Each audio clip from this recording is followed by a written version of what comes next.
नमस्कार मित्रों। आज चिंतन में आदर्श चरित्र का निर्माण। इस संसार का सबसे बड़ा कार्य है आत्मपथ उद्घाटित करना। उसके लिए विभिन्न उपाय अपनाए जाते हैं, परंतु वास्तव में वे सभी एक ही हैं। यहीं पर बच्चों के विकास संबंधी महत्वपूर्ण तथ्य उभर कर आते हैं।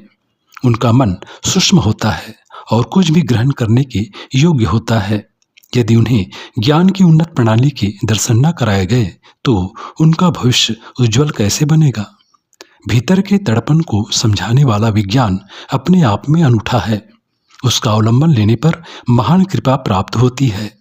बचपन में इस बात की शिक्षा दी जाए कि हम कौन हैं, हमारा यथार्थ क्या है तथा जीवन किस प्रकार जिए ताकि उन्नतिशील हो सकें। जैसे जैसे आयु बढ़ती है वैसे ही प्रतिभा प्रखर होने लगती है। यौवन उदित होकर प्रकाशवान व्यक्तित्व को जन्म देता है। यही महत्वपूर्ण है। हम में से गलती कहाँ हो गई। वर्तमान पीढ़ी पालन पोषण से रही दिखाई देती है। उनका शरीर बड़ा हो गया, परंतु जिस चेतना पर ध्यान दिया जाना चाहिए था उसे विस्मित किए रखा। परिपक्वता आएगी तभी हमारा मनुष्य रूप सार्थक है, अन्यथा इसे बाहर कहना उचित होगा। यह जिन विविध रूपों में प्रकट होता है उन्हें देख उसकी विलक्षणता का भान होता है।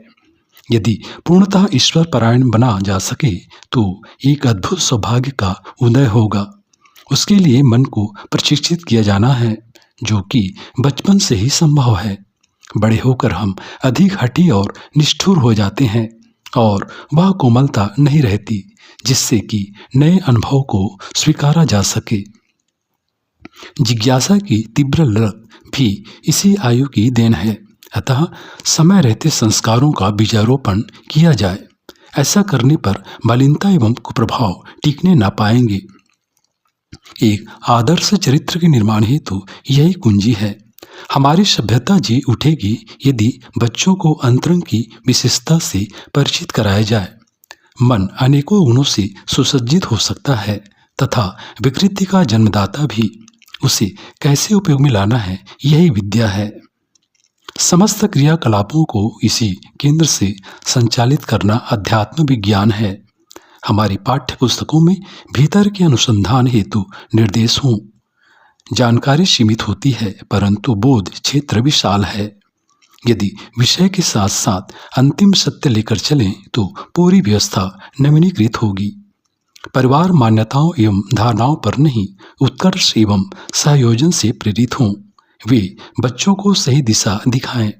उन्हें महामानवों की जीवन गाथाएं, संस्कृति के अमर संदेश, वर्तमान का बृहत अवलोकन प्रदान करें। उसी में नव निर्माण पदार्पित होगा, परंतु सबका मूल मानसिक शिक्षा से ही ओतप्रोत है। योगाभ्यास की विधियां वह नहीं कर सकती जो कि मन के दर्पण के संज्ञान पर होने लगेगा। मन की अधिष्ठाता आत्मा है। आत्मा इंद्रियों के माध्यम से क्रियाशील है, परंतु स्वयं में अकर्ता है। प्रकृति के गुण हमें प्रेरित कर रहे हैं, परंतु स्वबोध और स्व अनुशासन से उसके पार भी जाया जा सकता है, जो कि जीवन लक्ष्य है। मित्रों, यह बात कथा कहानियों से कितनी मेल खाती हो, परंतु इसका सार यही है कि मन को पूर्ण रूपेण जान लिया जाए, तदुपरांत कार्यक्रम बने तथा अपनी सर्वोच्च संभावना के दर्शन में कमी न रह जाए।